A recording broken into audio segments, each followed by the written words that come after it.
شانتی کے پیغام کے ساتھ سمن طور حاضر ہے۔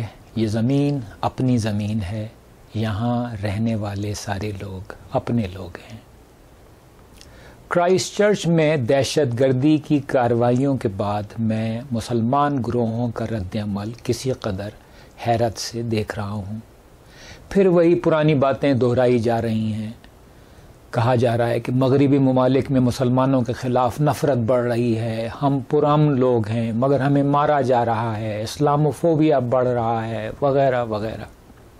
میرا خیال ہے کہ مسلمانوں کو چاہیے کہ وہ برینٹن ٹیرنٹ کی تحریر غور سے پڑھیں اور یہ سمجھنے کی کوشش کریں کہ اس سفاک قاتل کے ذہن میں کیا خیالات پرورش پاتے رہے ہیں۔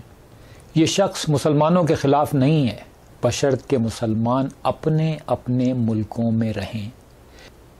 اس شخص کو یہ تکلیف ہے کہ مسلمان اور دوسرے تارکین وطن اپنے اپنے ملکوں کو چھوڑ کر اس کے ملک میں کیوں آ رہے ہیں، اور اس سوال کا جواب دینا ضروری ہے۔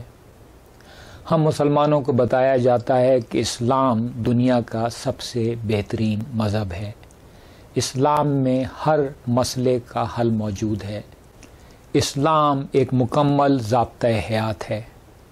تو پھر سوال پیدا ہوتا ہے کہ مسلمان اس بہترین نظام کو استعمال کرتے ہوئے اپنے اپنے ملکوں کو کیوں نہیں سنوار لیتے؟ وہ ایک بہتر جگہ کی تلاش میں مغربی ممالک کا رخ کیوں کرتے ہیں؟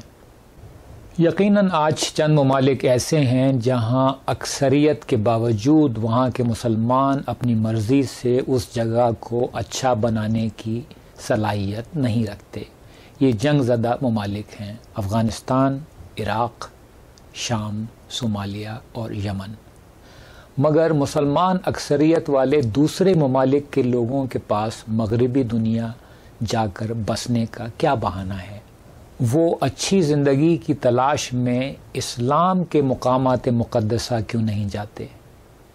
یہ وہ سوالات ہیں جن کے جوابات میرے پاس نہیں ہیں۔ اگر آپ کے پاس ان سوالات کے جوابات ہیں تو برائے مہربانی مجھے ضرور بتائیے گا۔ اور آخر میں، کوئی بھی شخص جو روز عنقریب آنے والی اپنی موت کے بارے میں سوچتا ہے، کسی بھی دوسرے شخص سے نفرت نہیں کر سکتا۔ ایک خوشگوار زندگی گزارنے کے لیے آپ بھی ایسے ہی سوچئے۔ زندگی رہی تو اگلے شو کے ذریعے پھر آپ سے ملاقات ہوگی۔